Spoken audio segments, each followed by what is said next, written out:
Welcome back to the Truth Factory. It seems like several YouTubers are getting deleted and demonetized just for saying anything on this topic, unless through the mainstream media. And also in Canada, they're potentially making it illegal to talk about this topic in any way that goes against the official narrative. So I'm just going to double down on that narrative in hopes that I don't go to jail. Everyone is acting like there's some big conspiracy theory about the coronavirus, when really, it's just a bunch of totally strange coincidences. Because it's not like the Chinese government, which has a totally perfect track record for being completely transparent, would ever stifle or prevent the release of any relevant or critical information that could have prevented this entire pandemic that completely crashed the global economy. Of course, it's not suspicious at all that before the outbreak there were multiple research papers published on exactly how bats can transmit the potentially deadly coronavirus to humans. And there was even a paper published that discusses the creation of a new synthetic self-replicating chimeric virus that's incurable and able to cross species, created using a coronavirus found in Chinese horseshoe bats that created human-like severe acute respiratory syndrome in mice. But it's just a pure coincidence that the same scientist named Shizing Li who conducted these bat experiments worked in a level 4 bioweapons lab in Wuhan, China, the origin of the outbreak. A lab that homes samples of these very bats that contain the virus that causes COVID-19. It's also totally not weird that in November of 2019, just a month before the first known corona outbreak, that this very Wuhan lab posted this job ad seeking scientists to research the relationship between the coronavirus and bats, with a follow-up posting just a month later, about 2 weeks after the first supposed outbreak, with this posting looking for even more scientists to help with a new discovery of a terrible virus and its potential to be transmissible to humans. I think it's fair to say that we can just ignore all of this information. Even though it would be fairly easy for someone to accidentally get infected through either improper handling or disposal at this lab, infecting someone with this virus, which can have a 14-day asymptomatic incubation period, in which it could be easily spread from person to person without even being aware that they had been infected in the first place. It's also just a coincidence that several whistleblowers came forward to say that Shizing Li's lab was haphazardly mismanaged, and that this is where the virus came from, including Zhao Botao, who published a report that revealed that researchers on multiple occasions in that lab had been splashed with urine and blood samples from the bats that were collected, and that they had to quarantine themselves for 14 days. Shizing Li wrote on social media that those spreading rumors about her lab leaking the virus should shut their foul mouths. Which is not at all worrisome. I mean, I wouldn't want anyone to actually alert the public of the risks and implications involved if an unpredictable and deadly synthetic virus with no cure were to somehow escape into the biosphere. It's also not weird that another researcher working in the same lab named Huang Yanglin's picture, resume, and thesis have mysteriously gone missing from the Wuhan Institute website, especially since it's been rumored that she might have actually been infected with the virus at the lab. It's also not weird that when a reporter asked about Huang Yanling, that the Wuhan Institute originally denied that she had ever existed. But since her being a part of the Institute is published public knowledge, the Institute later remembered that she did, in fact, exist, that she's alive and well, and somewhere totally unaccounted for, and that her complete disappearance is only a vicious rumor, and that they'll take legal action if anyone asks any more questions.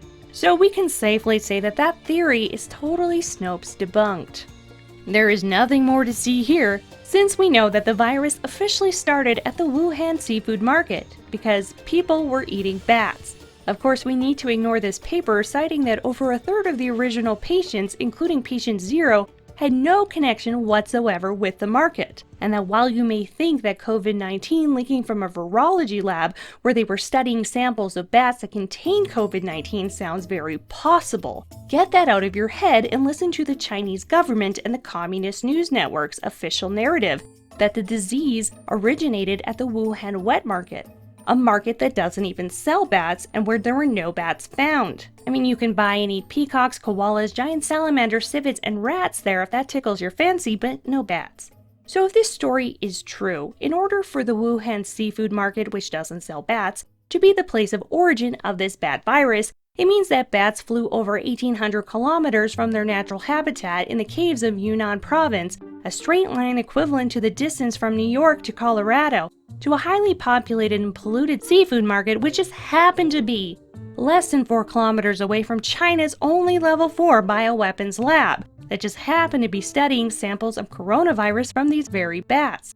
The same bats, now sightseeing in Wuhan, must have simultaneously infected people who were not at the seafood market at this time, including scientists who worked at that virology lab that were just, again, coincidentally, studying those very bats with that very virus. It really makes you think. In fact, the probability of all of these coincidences coinciding is virtually zero. But if that's the official narrative, I don't want to sound like a conspiracy theorist. Of course, for everyone's personal safety, the Wuhan wet market was immediately shut down and cleaned without any further investigation, as if they were destroying evidence of a crime scene.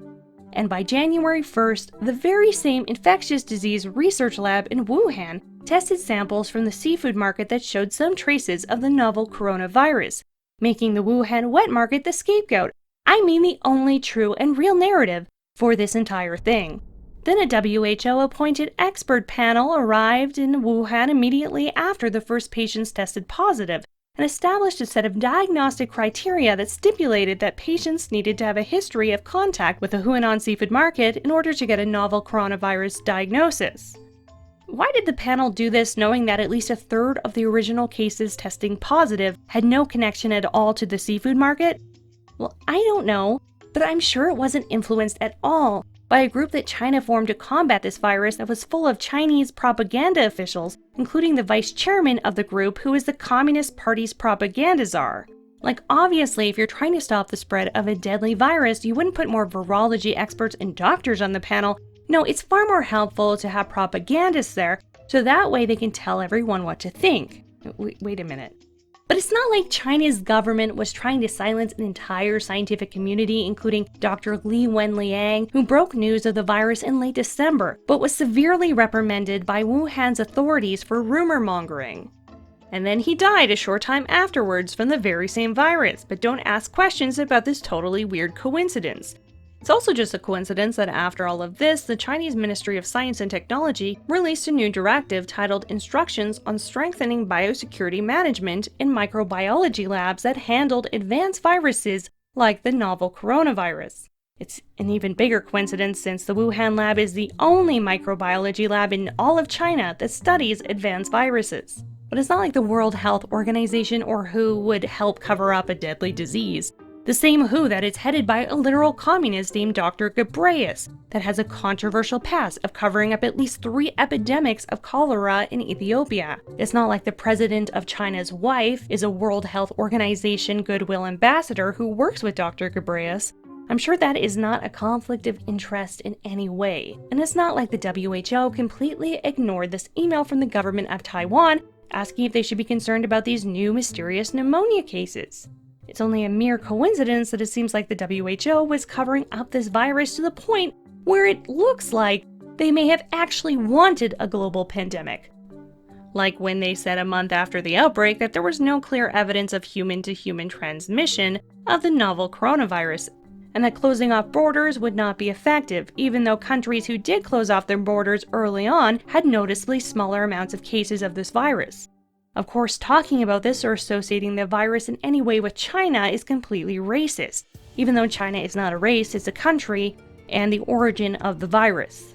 We also have to forget about Zika, Ebola, German measles, Lyme disease, Rocky Mountain spotted fever, guinea worm, MERS, norovirus, Japanese encephalitis, and West Nile, that were all named after their places of origin. Of course, what is important here, though, is being politically correct, not actually caring about the lives of billions of people and the global economic collapse. So take that, xenophobes.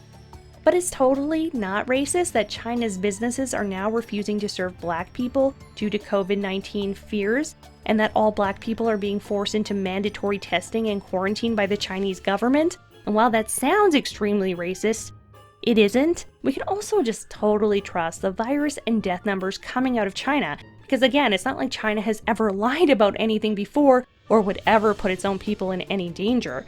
I'm sure the stacks of thousands of urns outside of funeral homes and the fact that employees at the crematoriums were working 19-hour days in February is totally not related to any sort of suspicious government cover-up. And whatever they're spraying people down with here is totally also fine to breathe in. Anyway, there is clearly no weird conspiracies going on here. And if this video is not removed and I don't go to Canadian jail, I'll make a part 2 because there's a lot more to this entire story that needs to be covered instead of covered up. As always, thank you for your support. Links in the description. Have a great night. Meow.